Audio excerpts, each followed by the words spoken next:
Olá, boa noite. Estamos no ar com mais uma live Roberto Bem Perto.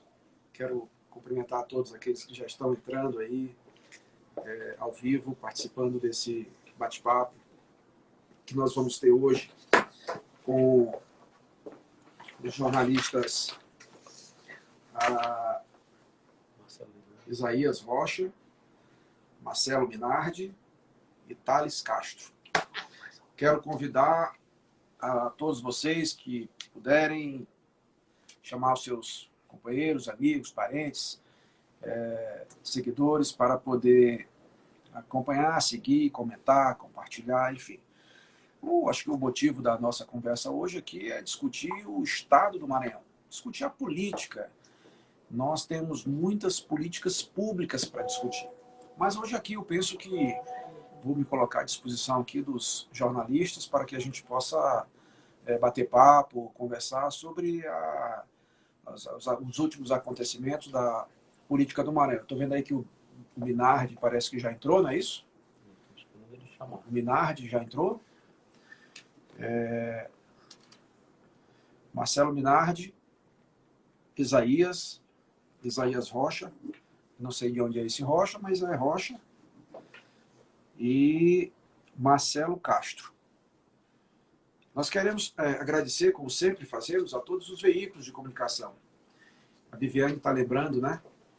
Viviane é uma querida amiga, que hoje seria o aniversário de 84 anos do meu melhor amigo, meu pai, Luiz Rocha, velho guerreiro. Eu quero abraçar a minha família toda, abraçar todos os amigos do meu pai, que são meus amigos, e abraçar especialmente, em nome de todos eles, a Viviane, que eu vejo aqui, está participando aqui dessa live. Um abraço a você, Viviane. Eu sei que meu pai está junto ao neto, eles estão juntos, torcendo por todos nós. Olá, Minardi, tudo bem? Ô, senador, tudo bem? Tá ouvindo legal? Como é que tá você? Tá bem? A família tá bem? Maravilha, maravilha. Você tá em Brasília, né? Estou em Brasília. Cheguei ontem de São Luís, da ilha. E você, tá maravilha. Bem? Não, aqui tudo tranquilo. Tô com a equipe aqui do Questão de Ordem preparada. A gente se organizou aqui de forma bem para tentar todo mundo aparecer. KS parece bem aqui. Tem a Tudo bem? Tudo bem? Como é que tá você? Não tá todo mundo aqui, tudo ótimo. Estou aqui acompanhando os meninos com essa live maravilhosa. Eu sei que vai ser um sucesso. Maravilha. Pronto, já pode. KS já pode ir para casa. Só tem essa cara de macho aí, cara de homem. Então aí, tô liberado, com essa voz feminina, ficou mais legal agora para todo mundo.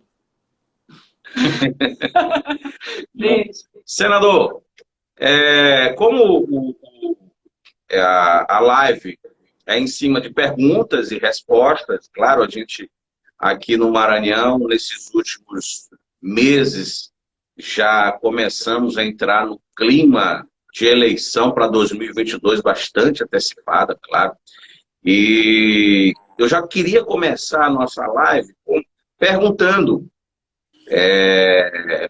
qual a sua opinião em relação a essa reunião feita ontem com o seu antigo aliado político, Flávio Dino, reunindo aí os seus possíveis aliados para 2022, ele tentando liderar esse grupo, que na minha opinião acho que não tem mais grupo, né, para 2022, e no final da reunião, eu acho que Vossa Excelência já está sabendo, teve uma tal de uma carta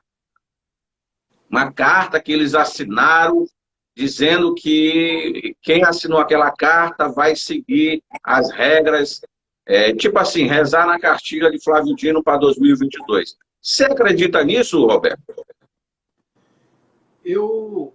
Quando eu era garotinho, criança, eu acreditava em Papai Noel. E eu não tenho mais o direito de estar acreditando nessas coisas.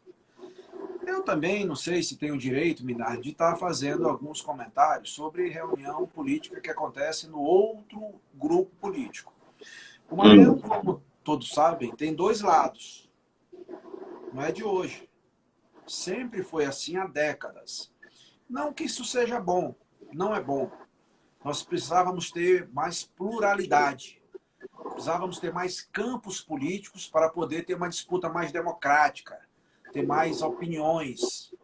Mas, infelizmente, o poder é muito concentrado e não há um ambiente democrático. Para haver democracia, é preciso haver o mínimo de equilíbrio nas forças políticas.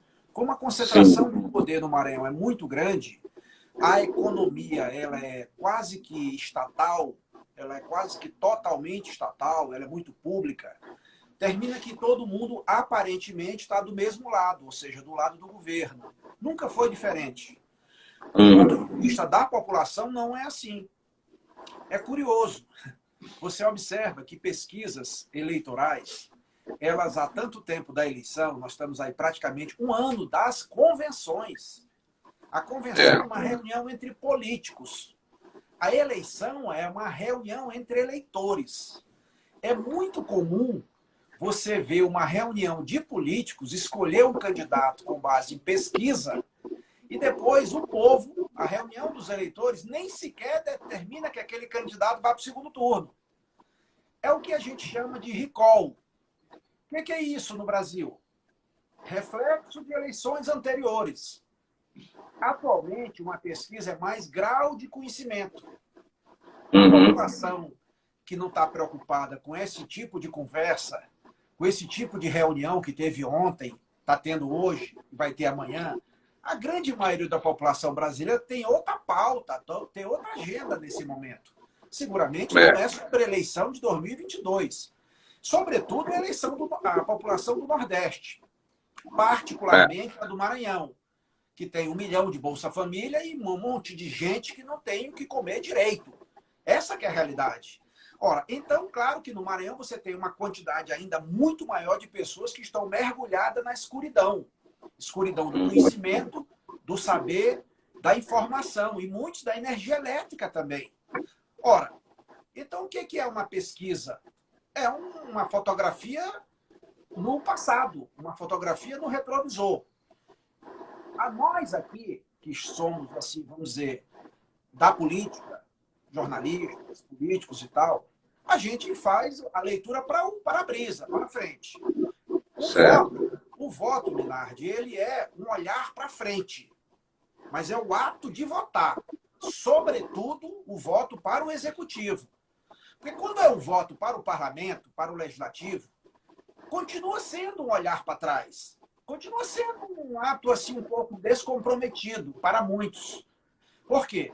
Porque o eleitor tem a percepção de que o voto para o parlamento, para o deputado, para o vereador, até para o senador, ele não é o voto que define a vida dele, o futuro dele, porque não é do executivo. Agora, o voto para o prefeito, para governador e para presidente da República, ele é mais cuidadoso, ele é mais exigente, ele tem mais cuidado na hora de decidir, porque ele sabe que está decidindo o futuro dele e, sobretudo, dos filhos dele. Mas é assim. Você já decidiu? É assim em qualquer Você lugar já do Brasil. decidiu? Você já decidiu dentro das suas possibilidades e do seu futuro grupo, se você vai sair candidato a senador de novo, ou a governador, a deputado federal? Debate-se muito aqui no Maranhão que você é candidato a deputado federal. Quem que diz? Inclusive é uma tese do Thales Castro aqui, que está com a gente, que me disse. O que tu acha? Que diz o quê? Não, ele tá perguntando para Vossa Excelência se você já decidiu se vai disputar um cargo majoritário ou se vai voltar a disputar um cargo legislativo, seja para a Câmara ou para o Senado. E que aqui no Maranhão já existe a tese de que Vossa Excelência disputará uma vaga para a Câmara Federal. Uma tese, é? Essa tese está escrita onde? Alguns jornalistas comentam, em roda de conversas, isso é comum acontecer. Especulações, isso é normal na política. Eu entendo, Você sabe disso. Deixa eu falar, olha, não há nenhuma hipótese de eu ser candidato a cargo de deputado. Até porque eu já tive a oportunidade de servir ao Maranhão como deputado, por 4 vezes. Eu fui deputado estadual e fui 3 vezes deputado federal. Eu fui o último colocado e fui o mais votado do Maranhão. De tal modo que eu não tenho a necessidade de concorrer nesse espaço com quem deseja contribuir para o Maranhão como deputado. Eu acho que o meu mandato como senador tem sido útil ao Maranhão. O Maranhão, modéstia à parte, nunca tem visto, nos últimos anos, pelo menos, um senador que tem oferecido tantas entregas ao Maranhão como tem sido feito com o nosso mandato. O que acontece é que eu não tomei a decisão se vou buscar renovar o mandato de senador, que é pessoalmente o meu desejo, ou se disputarei o cargo de governador. Ou seja, há uma perspectiva de ser candidato ou a senador ou a governador. Fora disso, não há nenhuma hipótese. Ou seja, se eu for candidato a alguma coisa, ou é a senador novamente, ou é a governador. Tá respondido? Senador, em relação ao bolsonarismo. O bolsonarismo hoje, o país, a gente sabe que o país vive uma divisão, né? A extrema-direita hoje, que é liderada pelo presidente Bolsonaro, versus a esquerda. O país vive essa divisão. E Vossa Excelência tem deixado mais do que claro que compõe a base, é um defensor do bolsonarismo. E como é que você vê o bolsonarismo no Maranhão, no Nordeste? Porque a gente vê ainda de forma muito tímida essa questão do bolsonarismo aqui no Maranhão e no Nordeste. E isso aí não lhe atrapalharia nessa questão da disputa, o governo, o Senado aqui em relação ao Maranhão, assim, da forma como a gente vê, o maranhense ainda é muito pé atrás com o bolsonarismo, e aí os números, as pesquisas confirmam o que eu estou falando. O que você vê, o que você acha de positivo do bolsonarismo para o Maranhão, ou para a sua possível candidatura ao Senado ou ao governo com essa bandeira bolsonarista? Eu acho que, primeiro, para a gente não ficar nesses dogmas, nesses rótulos, nesses estigmas, a gente precisa definir. O que é bolsonarismo para você? Bolsonarismo é o modelo implantado pelo presidente Bolsonaro após ser eleito e do seu mandato. Ok. O que é bolsonarismo? O que é lulismo? O que é lulismo? Já que a gente está fulanizando o debate, vamos fazer o seguinte. Então, o que é lulismo para você? Lulismo é a política implantada pelo Lula, ao meu ver, que há muito tempo também foi um forte crítico, a bandeira defendida pelo PT ao longo de décadas, antes de chegar ao poder, que, em tese, não foi colocado em prática. O que foi implantado realmente foi o lulismo. Uma coisa que ficou muito personalista, né? Fugindo lá da bandeira defendida pela própria esquerda. Por exemplo, o governo Lula, a gente, se for fazer uma análise, ele não mudou quase nada, inclusive a política econômica, que já vinha lá do FHC, do próprio seu antecessor, o Itamar Franco. Então, eu vejo que houve alguns desvios durante o Lula no poder, e acabou se tornando uma coisa bem personalista, em prol de um projeto de mantê-lo no poder. E eu vejo da mesma forma hoje o bolsonarismo desse jeito. O bolsonarismo, o Bolsonaro se tornou, essa questão se tornou, o bolsonarismo tem se construído depois que o presidente Bolsonaro deixou as principais bandeiras, principalmente a de combate à corrupção. Eu já até vejo, eu já meu ponto de vista, Isaías aqui falando, eu já até vejo que tanto o lulismo quanto o bolsonarismo, meu ponto de vista, são fenômenos que estão atrelados a líderes populistas. As pessoas não querem discutir políticas públicas, não querem discutir melhoria de vida, mas querem discutir temas fulanizados, como o senhor bem destacou, relacionados à defesa de teses que muitas das vezes não sabem nem por que estão defendendo. Então, assim, antes do senhor responder essa pergunta do Thales, eu também tenho outras voltadas mais aqui embaixo do Maranhão, vou perguntar para o companheiro se já concluiu a pergunta para poder concluir. Sim. Então, eu vou deixar você não vou responder sua pergunta. Olha, eu evito, com muito respeito ao Thales Castro, que perguntou, né? Eu gosto de evitar, Thales, discutir pessoas. Eu acho que esse é um grande problema do Maranhão. O Maranhão, durante muitas décadas, evitou discutir o próprio Estado. E preferiu discutir pessoas. Então, a política no Maranhão era Sarney e contra Sarney. A ponto de levar ao Palácio um governador com um projeto. Qual é o projeto? Contra Sarney. Então, Flávio Dino foi eleito governador com uma bandeira. O projeto dele é contra Sarney. Ou seja, eu nunca vi alguém ser eleito a um cargo majoritário, executivo, contra alguma coisa ou alguém. No Maranhão vai. Aí, quando chega no Palácio, não sabe o que fazer. Aí vira um pintor de rua, pintando rua, fazendo praça, com dinheiro emprestado, em época de eleição. Ou seja, ninguém está discutindo o Maranhão. Por exemplo, vocês aí sabem que quando que vai vencer o empréstimo de 4 bilhões de reais que o Estado do Maranhão tomou emprestado e usou para fazer rua e praça? Você sabe quando é que vai vencer? Vai vencer em janeiro de 2023. Exatamente. Ok. É para o próximo governador. Então, é como se fosse uma granada que você tira o pino e põe no colo do que vai assumir em janeiro. Seja quem for, pode ser eu, pode ser você, pode ser quem for. Certamente não é o Flávio Dino. Mas aí o projeto é de poder. Não é um projeto de governo. Muito menos de Estado. Nós estamos falando de discutir o Estado. Aí eu pergunto a vocês, como é que se pega um dinheiro emprestado em banco?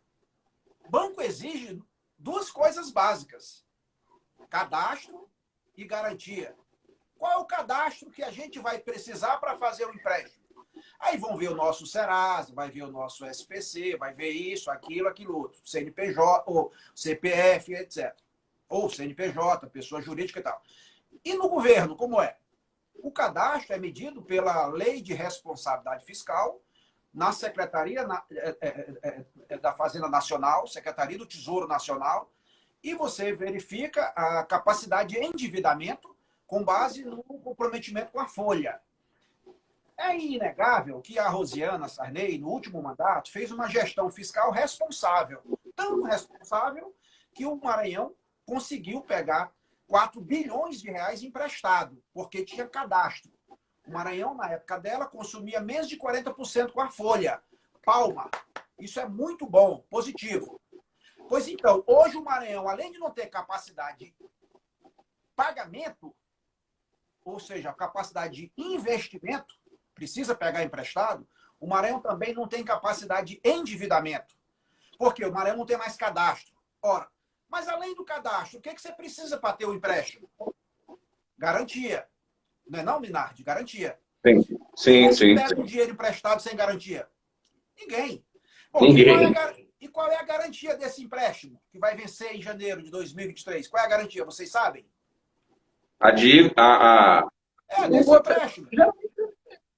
A garantia, sabe qual é? A garantia, Minardi, a garantia, Isaías, a garantia, Thales, a garantia, amigos, é o FPE, Fundo de Participação do Estado. Ora, o Fundo de Participação do Estado, ele é diferente do Fundo de Participação dos Municípios, do FPM. O FPM, ele é diretamente proporcional à população. Então, você pega, por exemplo, Bacabal, tem 90 mil habitantes, tem lá uma tabela populacional, tem um coeficiente. Pronto. Tem 3 leis que tratam de FPM, uma de capital, entre as capitais, uma de fundo especial e uma de município do interior chamado. Ok. Mas o FPE não é assim. Até porque se fosse, São Paulo ficava com tudo, pela população. O FPE é a população versus o inverso da renda per capita. Ora, o Maranhão tem uma população de mais de 7 milhões e meio de habitantes. População grande. Você tem ideia, o Tocantins tem 1,5. Aí você tem o quê? A pior renda per capita do Brasil, é o Maranhão. Você sabe qual é o menor FPE do Brasil? O menor FPE do Brasil é São Paulo. Sabe qual é o maior FPE do Brasil? Não. É o Maranhão. Agora, nenhum banco empresta dinheiro para São Paulo colocando o FPE em garantia. Só se botar o ICMS. mas no Maranhão empresta. Por quê? Porque os pobres miseráveis fazem com que o Estado tenha um FPE muito alto. Aí vem um governador igualmente miserável e usa a miséria do povo para se perpetuar no poder, escravizando o povo, fazendo dele escravo pela barriga. Porque não vai... Como é que vai pagar esse empréstimo? Como que vai pagar? Não vai pagar. Mas ele não está nem aí. Ele não está nem aí. Porque ele está vendendo o Maranhão. Então, eu quero dizer o seguinte. É isso que o Maranhão tem que discutir. O Maranhão tem que discutir o Maranhão. O Maranhão não tem que discutir Bolsonaro, não tem que discutir Lula, discutir Sarney, discutir anti-Sarney. Isso é uma conversa muito antiga, muito sem sentido. Bolsonarismo, para mim, sabe o que é? Como é que chama? Isaías. Não, Thales. Desculpa, Thales. Bolsonarismo é você respeitar a família. Tá bom. Quer discutir o que é esses títulos, esses rótulos? Vamos discutir. Bolsonarismo é ser a favor da família. Bolsonarismo é ser contra a corrupção. Bolsonarismo é não ter rabo preso. É não ter papas na língua. Bolsonarismo é cuidar dos que mais precisam. Bolsonarismo é não querer controlar as pessoas, como é próprio do comunismo. Agora, isso para mim é o conceito de bolsonarismo. Agora, qual é o conceito de lulismo, ou de petismo, ou de comunismo? O que é que eu quero dizer para você? Se bolsonarista fosse o contrário de comunista, pô, eu sou bolsonarista, com o maior prazer do mundo. Muito bem. A gente vai deixar para debater esse tema também por menores. Vamos discutir aqui no Maranhão, voltando aqui para o Maranhão. A gente sabe que o senhor bem destacou aí o contrassenso, comparando o estado mais rico do Brasil com o mais pobre. O mais rico tem o menor repasse no fundo de participação, né, do Estado, e o mais miserável, digamos assim, o mais pobre tem digamos assim, o maior repasse. Até um contrassenso se comparar. Mas se tratando de pobreza, o Maranhão ainda segue no topo do ranking dos estados mais pobres do Brasil. E a cada eleição, muitos políticos, muitos pré-candidatos se falam em combater a extrema pobreza, mas nunca verdadeiramente se combate na prática. No seu ponto de vista, senador, o senhor que é um estudioso muito da seara econômica, tem bons projetos, qual seria a saída para colocar na prática aquilo que se fala muito no discurso, na teoria? Verdadeiramente, como é que se combate a pobreza, a extrema pobreza no Maranhão? Qual seria a saída? Qual seria o projeto ideal para vencermos essa etapa? Olha, veja bem, Isaías, eu não conheço nenhum lugar do mundo que se combate a pobreza sem ser gerando riqueza.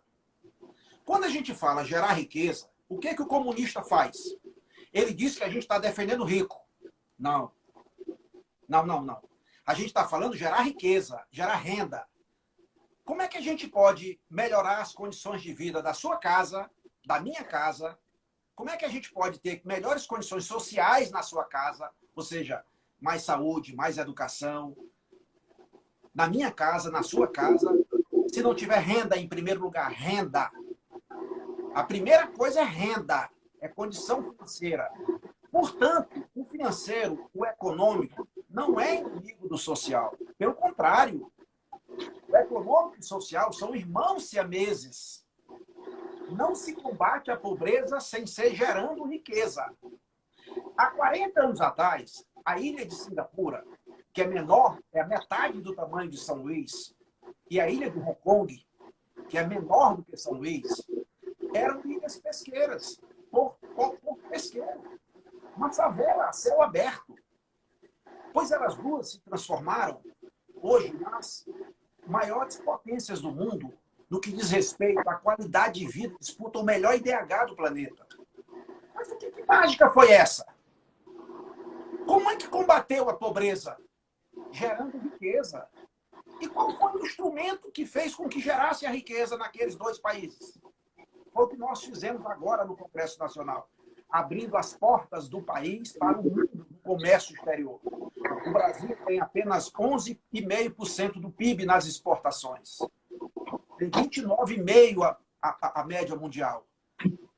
Nós vamos multiplicar o nosso PIB no comércio exterior. E a melhor porta que nós temos para o comércio exterior no Brasil é São Luís. O que é que sai por São Luís todos os dias, Isaías? Todos os dias, o dia todo. O que sai? Hein? Minério. Sai minério de ferro e soja, né? Soja. Nem alumínio sai mais, porque o Flávio Dino conseguiu fechar a fábrica da Alumar. Ok. E o que é que o maranhense ganha com essa riqueza que circula no Maranhão? O que é o PIB? Produto Interno Bruto. O que é? É toda a riqueza que circula dentro do território, seja um município, um estado, um país ou um continente. Ora, o Produto Interno Bruto do Maranhão está incluído o minério de ferro e está incluído a soja. Mas dessa riqueza, o que o maranhense tem de sócio?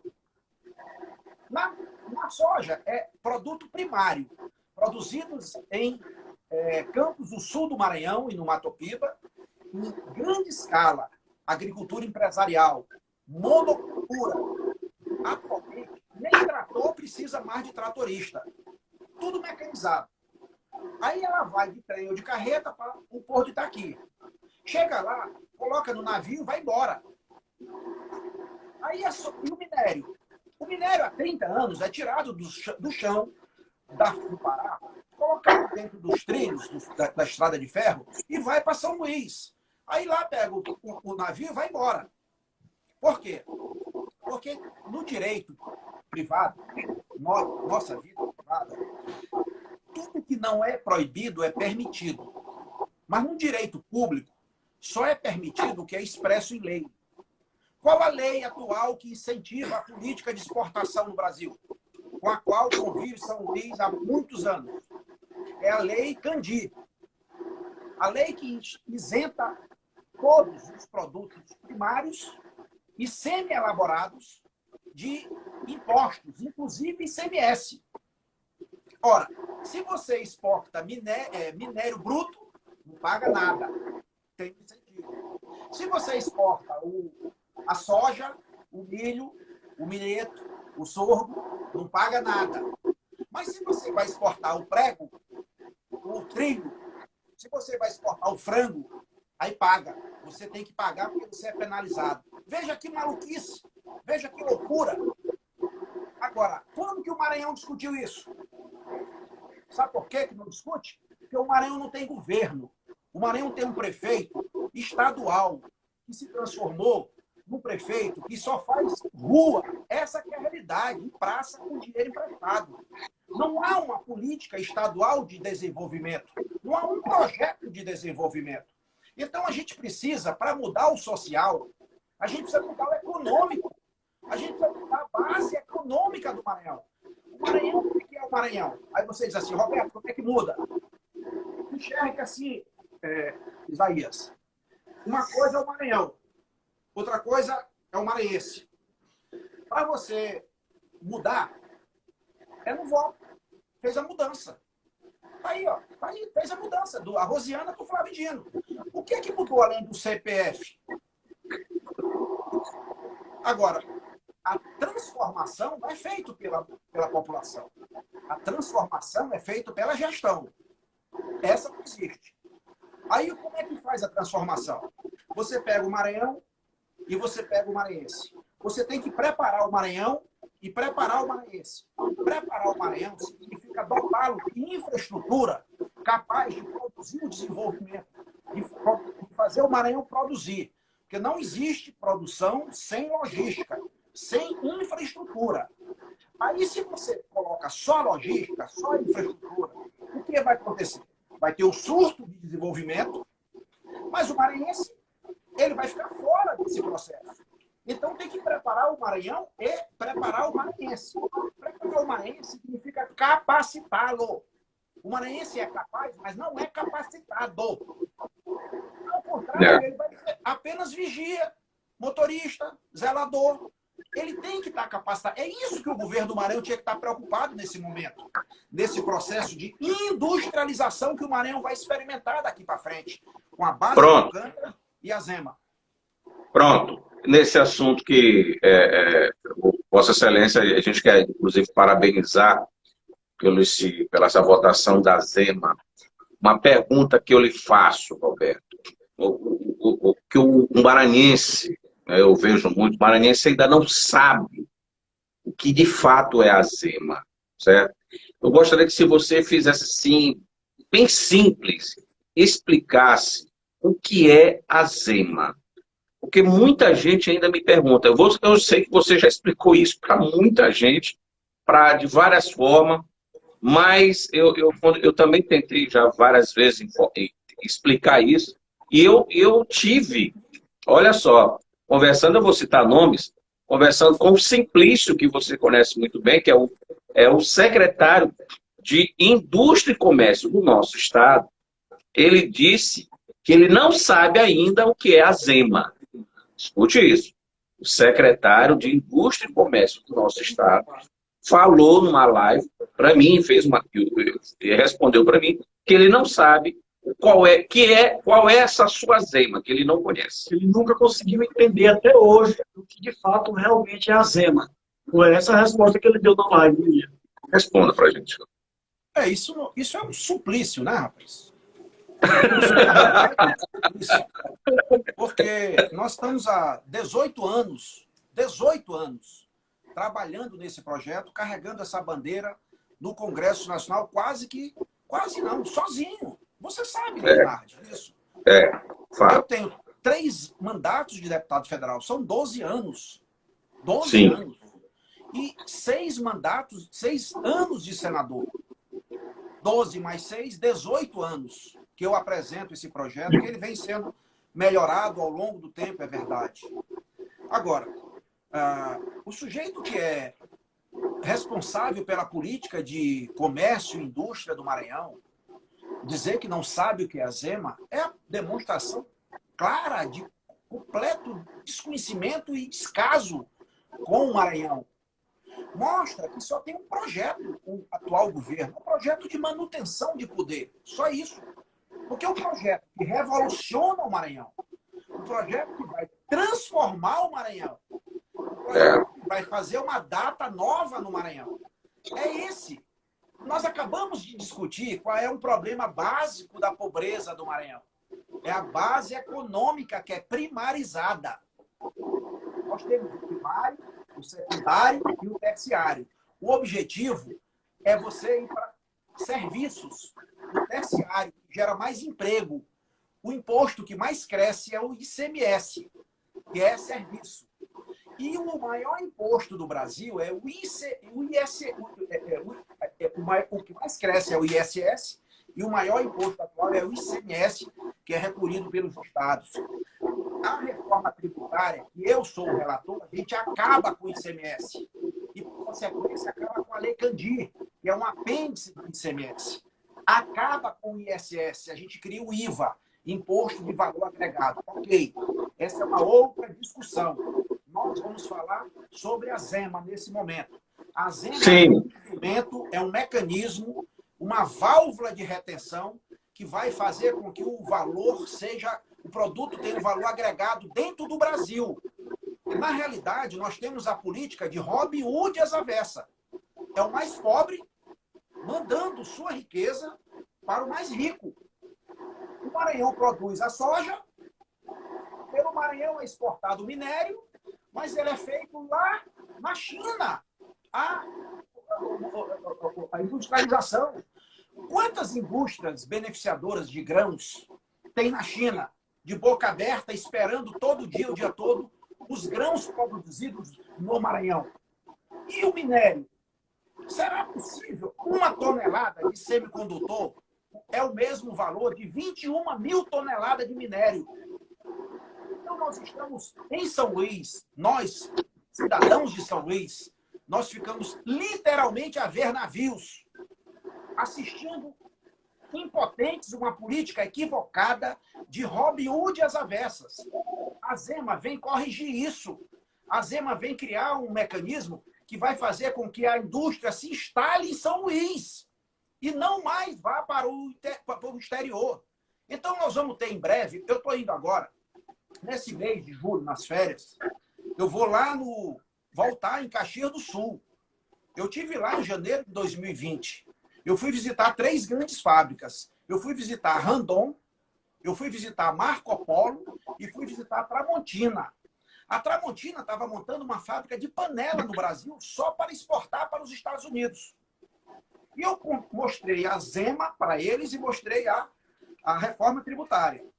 Agora eu estou voltando para mostrar a Zema aprovada pelo Congresso Nacional. Aprovada.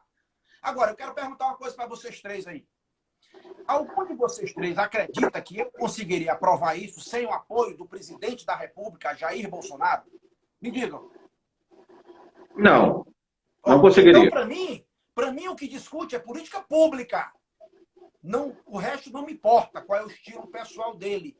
Se ele tem um estilo que não agrada, isso é problema da mulher dele, não é problema meu. A piada que ele conta sem graça, se ele tem mau hálito, se ele tem bom humor, se ele ronca, isso não é problema meu. Como não era problema meu, que problema do Temer e da Dilma. Trato Michel Temer, a Dilma e o Bolsonaro do mesmo jeito. Do mesmo jeito, se eles tratam bem o meu estado. Gente, nós somos maranhenses. Pelo menos eu sou, não sei se vocês são, mas o fato de vocês escolherem o Maranhão mostra que vocês são maranhenses. Agora, nós temos muitos presentes de Deus, muitos no Maranhão. O Maranhão não é pobre, não. Quem disser que o Maranhão é pobre é porque não conhece o Maranhão. O Maranhão é empobrecido.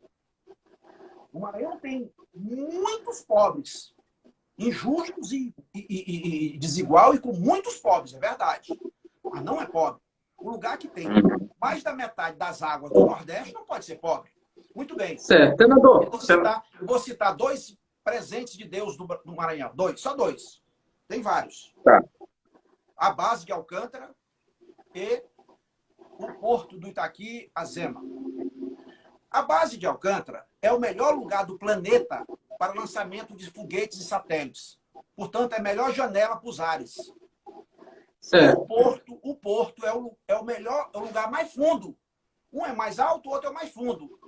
E é a melhor porta para os mares.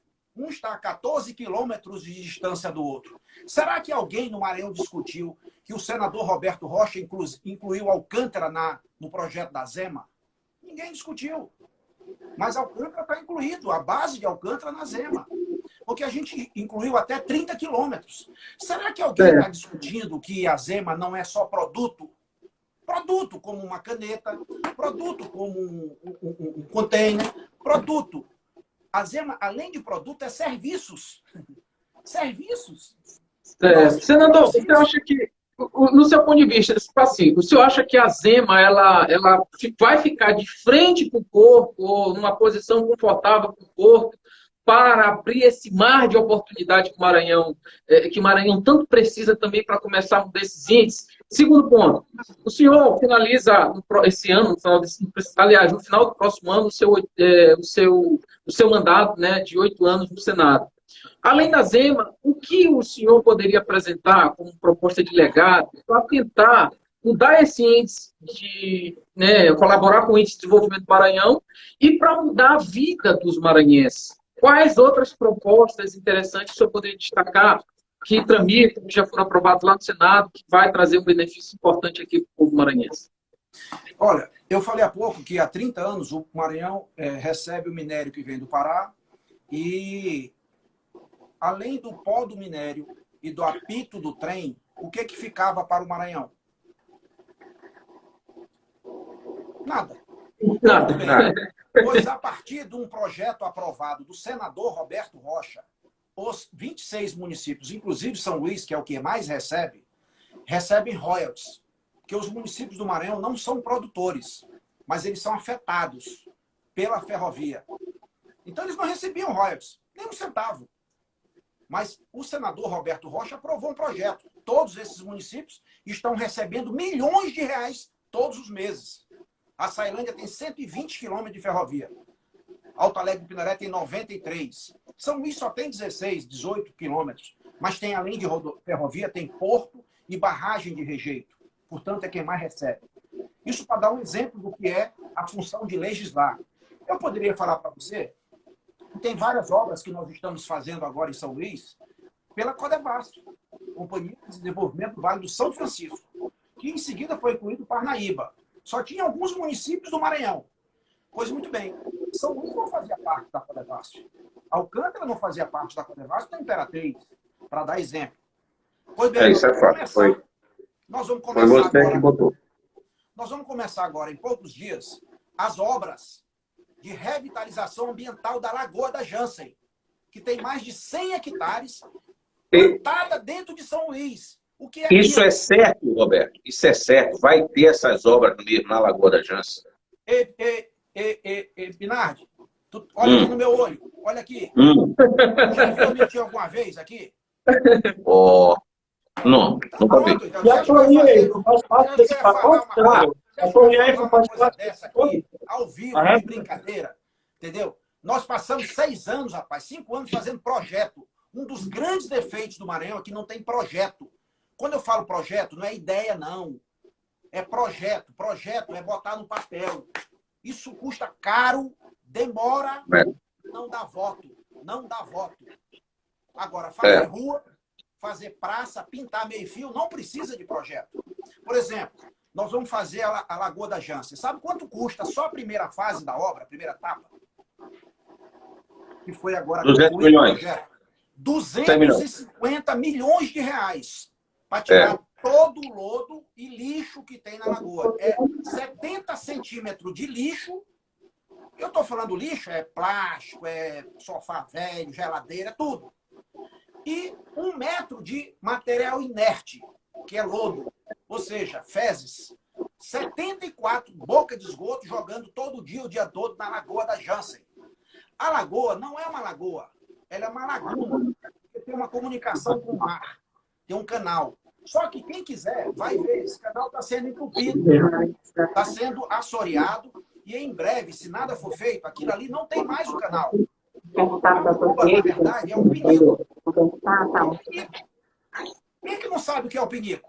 Um pinico. Aí o pinico ele é usado de noite e é limpo de dia. A lagoa, por ter esse canal natural, tem, funcionando ou não as comportas, são duas, uma manual e uma automática, ela limpa pela força da maré de São Luís, que sobe e desce de 6 em 6 horas. Mas o dia que não tiver mais essa limpeza natural, ninguém vai conseguir morar ao redor da lagoa, no Renascença, no São Francisco, na Península, etc. Isso é um grande problema ambiental. Eu falei nesses dias com vários promotores. Nós vamos ter que tirar todo esse material com dragagem, nós vamos fazer novas comportas e a metade desse dinheiro, amigos, sabe o que é? É para pegar esse material que é altamente poluente, envelopar, colocar dentro de ecobags importados que duram 400 anos na natureza. Ele não pode ser jogado na natureza, esse material. E aí você vai ter que transportar, ele tem 30 metros, um em cada carreta, lá para Rosário, que é o único aterro sanitário que tem no Maranhão, privado. Custa caríssimo, quase 100 milhões de reais essa logística. Então, eu quero dizer a vocês que esse tipo de obra, ela não dá voto, rapaz. O que dá voto, sabe o que é? É eu dizer que vou fazer a ponte que liga o Bonfim à Ilhinha, que é a região do Itaquibacanga, que hoje é maior do que a população de Imperatriz. Vocês sabiam disso? Que a região do Itaquibacanga hoje tem uma população maior do que a Imperatriz e só tem um acesso, que é a barragem do Bacanga. Ora, vocês já pararam para ver o que é aquilo ali daqui a 5 anos? E com a Zema, instalada lá na área portuária também, como é que vai ficar? Então é óbvio que necessita de uma nova transposição pela Baía de São Marcos. Ela poderia ser menor do que 2.700 metros, essa ponte. Poderia. Eu estou há 1 ano e meio tentando. Ela poderia sair lá no Reviver, mais ou menos.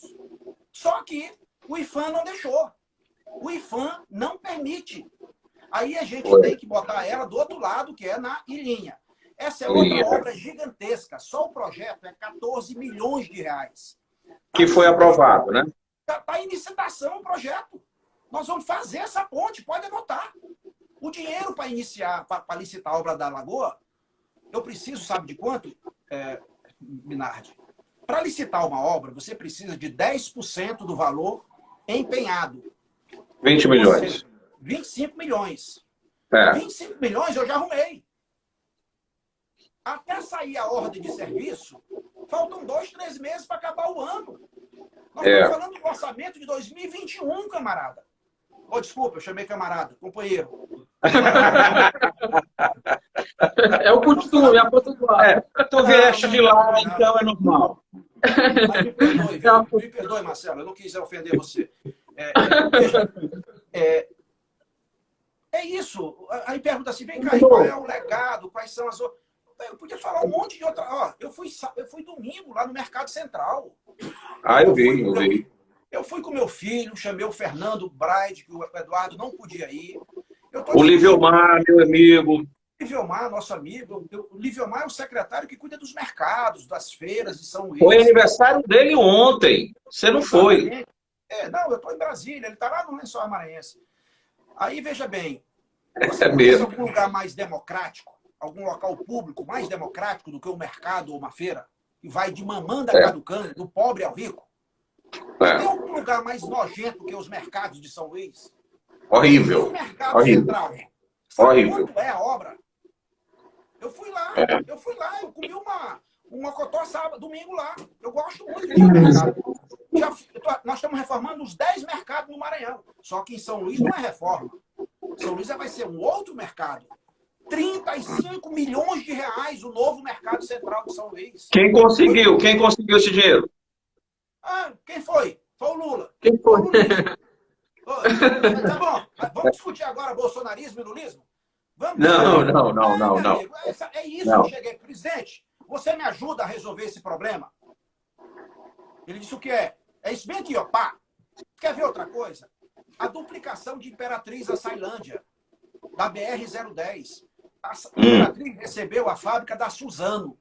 Eu fui visitar, tem uma fábrica de papel higiênico lá, que não tem nem funcionário, é tudo automático. Aí tem centenas de hectares de plantação de eucalipto na região. Aí aquele eucalipto é levado para a Imperatriz de carreta. E os caminhoneiros andam à noite, porque é mais frio. E andam em comboio, por ter mais segurança. Resultado, ninguém consegue ultrapassar. É 3 horas numa estrada de 60 quilômetros. Aí eu consegui o dinheiro para fazer a duplicação dessa estrada. Agora, mas isso aí, Roberto, mas isso é antigo, né? Essa história é antiga lá para a BR-010, né? Essa BR-010? História antiga de quê? De lá todo deputado federal diz que vai mandar dinheiro, todo senador diz que vai mandar... Peraí, mas você está falando de quê? Você está falando da travessia urbana de Imperatriz, né? Não, da duplicação. Sim, desde a época de... Tá bom, mas... Madeira. Tá bom, companheiro. Não, madeira? Não, o que ele está querendo dizer aqui, senador, rapidinho, o que ele está querendo dizer é que isso é uma proposta que muitos deputados já defendem, mas, assim, de fato, agora vai sair de fato do papel? A dúvida dele é essa. Meu amigo, deixa eu dizer uma coisa para vocês. Será que é difícil de entender? Ou eu vou ter que desenhar, Minardi? Ó, para ter obra, tem que ter projeto. Para ter projeto, tem que ter EVTEA. EVTEA é Estudo de Viabilidade Técnica, Econômica e Ambiental. Ninguém faz um projeto se não tiver um estudo de viabilidade. Ninguém. Ok. Por que só falaram até hoje nessa estrada? E eu não estou falando que ninguém falou. Mas só ficou no gogó. Por quê? Porque não tem nem projeto, camarada. Desculpa, de novo. Tá explicado. Não tem nem projeto, rapaz. Roberto? Agora está fazendo projeto. A gente está chegando já no finalzinho. E, claro, muita gente me perguntou. E eu gostaria... Não é molecagem. Que foi? É coisa séria. E eu ouvi alguns vídeos. O seguinte.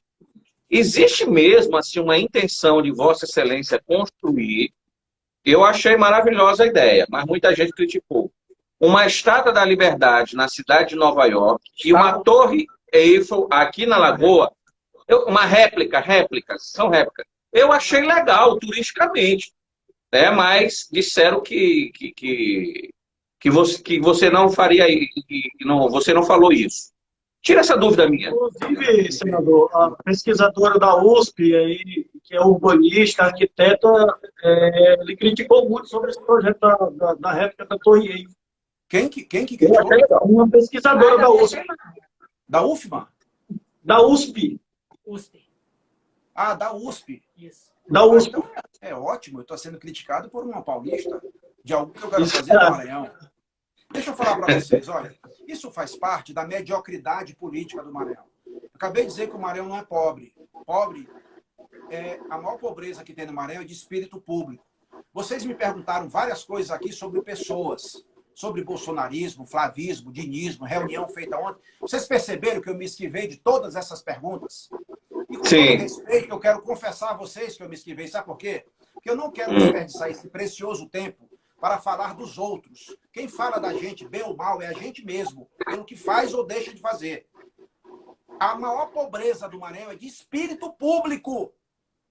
Quem governa o Maranhão não quer cuidar das pessoas, quer controlar as pessoas. Controlar as pessoas. Controle é o sinônimo de comunismo em qualquer lugar do mundo. Agora, o que é que eu disse? Eu consegui 6 milhões de reais para fazer, no início do mandato, um projeto de saneamento básico da cidade de Balsas. Por quê? Conversando com a presidenta Dilma, a primeira vez que eu conversei com ela, eu disse, na minha cidade tem muitos companheiros seus conterrâneos do Rio Grande do Sul. Eu já sei e tal. Por lá não tem água, presidente. Lá em uma cidade que há 40 anos atrás era muito pequenininha, meu pai foi prefeito lá, há 20 anos atrás, tinha 40 mil pessoas. Lá a água é do Rio Balsas.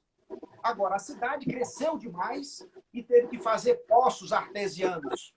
Balsas é encravada dentro, em cima de uma mina de calcário. Nossa família mesmo tem uma propriedade lá, chama Capim Branco, que é só calcário. Dentro de Balsas. Ora, quando vem a água, vem junto o calcário. Coisa mais comum que tem, eu dizia a presidente, é ter um balsense com problema renal. Presidenta, meu pai foi prefeito depois de ter sido governador. Meu pai tem avião e ele podia tomar água mineral. Pois muito bem, ele veio a óbito por problema renal crônico. Tinha que fazer hemodiálise, de assim, de não. Presidente, no momento em que eu estou falando com a senhora aqui, o atual prefeito está em São Paulo fazendo uma cirurgia. É também renal crônico. A senhora sabe quem é o prefeito? Ela disse, não, é meu irmão. Aí ela disse, senador, tem projeto? Eu pedi a ela a obra de saneamento. A obra. Ela disse, tem projeto? Eu disse, tem básico. Aí eu peguei, trouxe, entreguei para ela. Resultado da história. Ela autorizou os projetos. Esses dias eu mandei atrás dela para convidar para a ordem de serviço das obras. Sabe quanto é a obra de saneamento em Balsas? Quanto? 500 milhões de reais. Água, esgoto, drenagem e 100% de pavimentação asfáltica. É a primeira cidade do Maranhão. Aí, na licitação do projeto, sobrou 1 milhão e pouco, 1 milhão e 400. Sobrou, menor preço, uma empresa do Maranhão ganhou. Aí me perguntaram, para onde bota o dinheiro? Eu digo, bota para uma cidade perto que tem a necessidade de concluir uma obra. Para onde foi? Para Nova York, que é desse tamanhozinho. Aí eu mandei, bota para esgoto, porque Nova York tem um potencial risco grande. Aí ele colocou lá, concluiu a obra de esgoto. Pergunte se eu fui lá ao menos no dia para inaugurar. Nunca fui. Em 2018 estava com meu filho doente. Aí eu fui saber que é uma prefeita. Prefeita grande. O pai dela foi amigo do meu pai. Estou terminando, 2 minutos. Bom, aí o que aconteceu? Eu disse, prefeita, a obra de esgoto está concluída. No meu gabinete, em Brasília. Você precisa identificar nessa cidade uma atividade econômica para não ficar com o pires na mão, dependendo do governo, para fazer até rua. Mas o que é, senador? Eu digo turismo. O turismo Perfeito. É o potencial de lá. Boa. Aí eu disse para ela fazer um projeto de um balneário, um grande e bonito balneário, que fica na beira da barragem de Boa Esperança. Bonito lá. Eu fiz o projeto e eu incluí a torre, a Estátua da Liberdade. Tá explicado. Existe. Pronto, tá explicado. Senador, parabéns. Olha, pode ir no sistema do governo federal. Tem 5 milhões de reais empenhados. 5 milhões de reais. 5 milhões de reais. Só um minutinho. 5 milhões de reais empenhado para essa cidade, e eu pedi para Estado, sabe para quem? Ah, O Luciano Hang da Van, rapaz, que está fazendo uma loja em São Luís e outra em Imperatriz. legal. Agora, é feito de político moleque, vagabundo, que quer fazer da política um instrumento de pilantragem para poder se perpetuar no poder. Isso Que é isso, cara? Tá calmo. Isso é motivo de aplauso. Flávio Dino botou, pagando com o dinheiro do povo, jornalista da Folha de São Paulo para me ligar falando disso, rapaz. Isso não é brincadeira, não. Isso é trabalho sério. Aí eu estou conseguindo ir. Sabe, ei, a prefeita sabe de que partido é? PCB. O mais interessante da história. PCdoB, rapaz. PCB. Aliada dele. Eu pedi para vir para o meu partido. Mas é a ex-prefeita, no caso, né, senador? Ela não foi reeleita. Da ex-prefeita, que isso aí foi na Da época. ex, da O ex. atual prefeito, eu não sei nem quem é. O atual Perfeito. eu não sei nem quem É do PL, é do PL. Josimar, calma. Continue com a obra, tá bonita. Não, na verdade, eu queria parabenizar, porque assim, a gente sempre que a gente, não é a primeira vez que eu lhe entrevisto, e geralmente é bom um bate-papo agradável, a gente sempre está discutindo Tempo ideias. passou, hein? Uma hora. Para fechar aqui, pelo menos a minha pergunta, para fechar, eu não poder, a gente já discutiu aqui projetos, já discutimos leis, ideias, pessoas, mas deixa eu discutir agora o Roberto, para 2022. O senhor aparece bem posicionado na pesquisa para governador, sem anunciar que é candidato a governador. O senhor, por exemplo, está ali praticamente empatado com o Brandão, com o Everton Rocha, né, que são alguns dos dois candidatos do governo. A pesquisa, mais de um instituto lhe aponta sempre entre os 4, entre os 3. O senhor tem uma tendência de disputar o governo? Se tem, qual seria o partido, por onde, como é que seria essa composição? Eu já falei para vocês que o meu desejo é disputar a eleição majoritária, ou governo ou Senado. A minha preferência é disputar o Senado. Claro que senador está na conjuntura de governador, como governador na de presidente. Ok. Ninguém é candidato de si mesmo. Você é candidato de uma conjuntura, de uma circunstância. Uma boa campanha começa com um bom candidato e uma boa coligação. Modéstia à parte, como candidato, eu tenho feito a minha parte. Agora, essa história de falar de grupo, do seu Maranhão, eu conheço. Quem está do lado do governo, o governo não persegue, porque está do lado do governo. Agora, foi com a oposição, o governo persegue. Como há no Maranhão uma prática de servilismo, de vassalagem, de sabugismo, entendeu? É uma cultura política colonialista, eu prefiro fazer política pública, política partidária na hora correta. Eu vou definir o que vai ser candidato no momento apropriado, dentro de uma circunstância, conversando com todo mundo, sobretudo com a realidade. Agora, o bom desse bate-papo aqui, que está terminando, por conta da circunstância do tempo, é que nós falamos muito de coisa pública, que é o que vale. O que vale é isso, gente. Nós estamos aqui de passagem. O debate para lutar. Nós estamos aqui de passagem. Agora, se vocês quiserem promover o debate, chama o Roberto Rocha, chama quem quiser, chama o Flávio Dino, chama quem quiser. Ó, sobre pesquisa, vocês já pararam para ver? Se pesquisa nesse momento é recall, e é mesmo, é reflexo do passado, quem é que tem o pior recall do Maranhão? Eu, pela situação da eleição passada, que tive que cuidar do meu filho e largar a campanha. Como na de 2020, que eu tive que me mudar para São Paulo com meu filho. Essa foi a maior vitória, a maior campanha da minha vida. Comemorar a vida do meu filho, ver meu filho criar o filho dele, o meu neto. E saiu agora o resultado. Tá tudo bem com ele, né, Roberto? Graças a Deus. Tem alguma coisa mais importante na vida que isso? Nada. Verdade. Então, veja só, é isso que vale.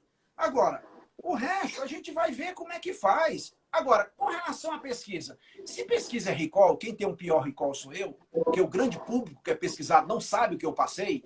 Imagina, eu estando com uma situação em situação confortável, como você mesmo diz. Agora, o que é mais interessante?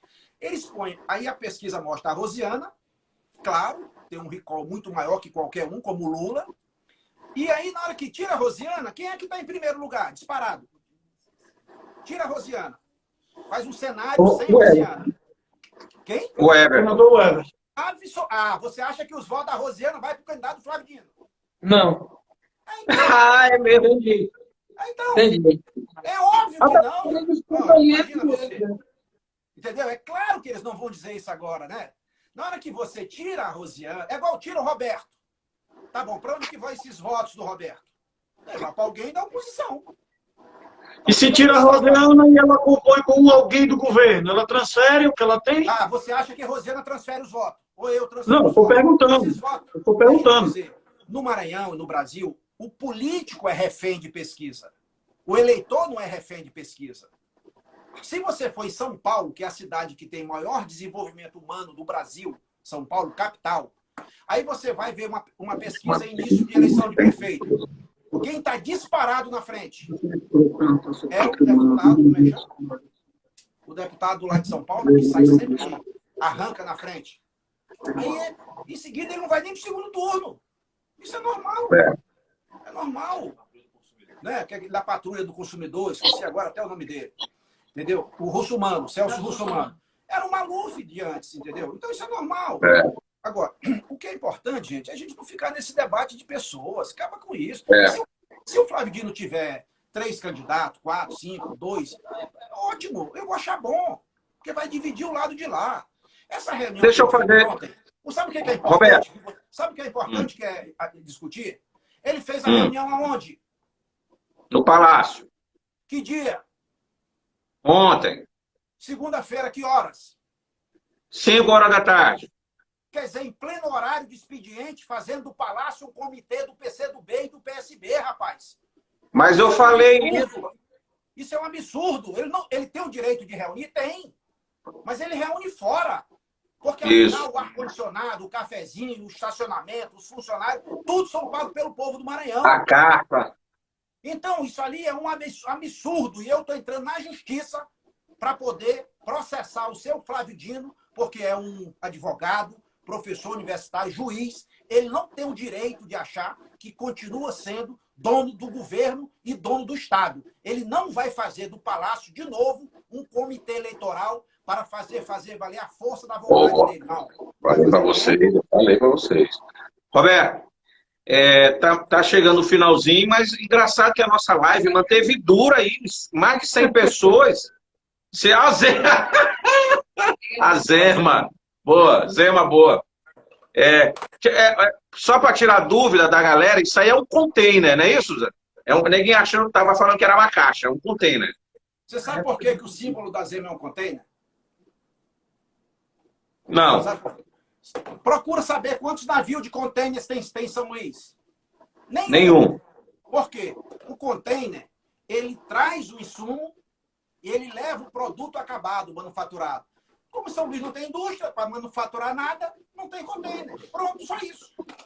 Maravilha, maravilha. Legal. Roberto, a gente agradece o convite, né, aqui do pessoal do Questão de Ordem. Tem muita gente fazendo um monte de pergunta, um monte de crítica, é normal. Né? Inclusive, um aliado seu... O seu aliado está desesperado aí, o Ricardo Santos. O Ricardo Santos.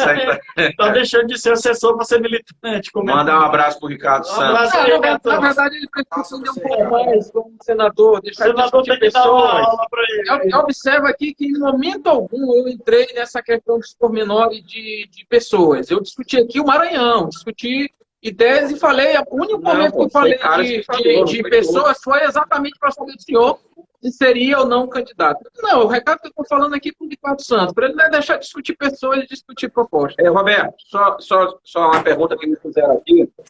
É possível uma composição, você e o Laércio? Quem? O Laércio Bonfim?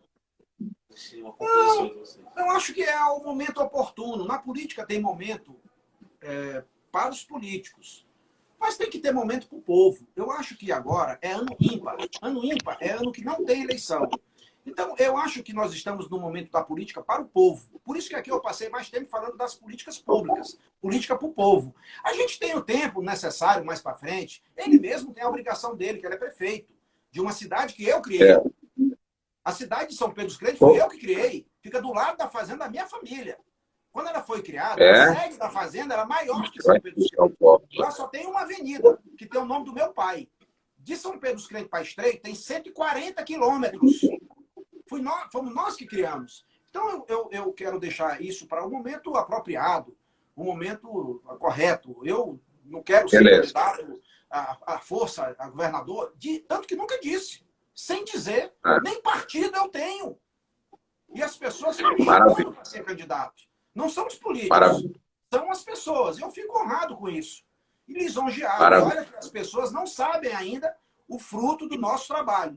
Senador, aqui da minha parte, eu quero te parabenizar pela oportunidade de ter participado da live, parabenizar pela sua postura de estar dialogando com a imprensa e, consequentemente, com a população que acompanha através das redes sociais, principalmente nesse momento difícil de pandemia. Parabéns, obrigado pela oportunidade. Obrigado. Para fazer um resumo. São Luís está se destacando aí no cenário nacional da vacinação. Tem uma participação do Roberto Rocha, porque fui eu que consegui, com o presidente da República, 300 mil vacinas a mais para a ilha de São Luís ajudar a combater a cepa indiana. Da assessoria, viu, senador? Feito corretamente o seu trabalho, que tem os nossos cumprimentos. Isso aí é um outro assunto, porque Eduardo Braide disse que foi ele, você está dizendo que foi você, o Lula, secretário de saúde, disse que foi ele. O importante é que vivam os indianos que vieram e vão para frente. Daqui a pouco a gente vai disponibilizar um resumo desse bate-papo e aí, né, com certeza a gente volta na outra oportunidade. Valeu, Roberto. Abraço, tudo de bom.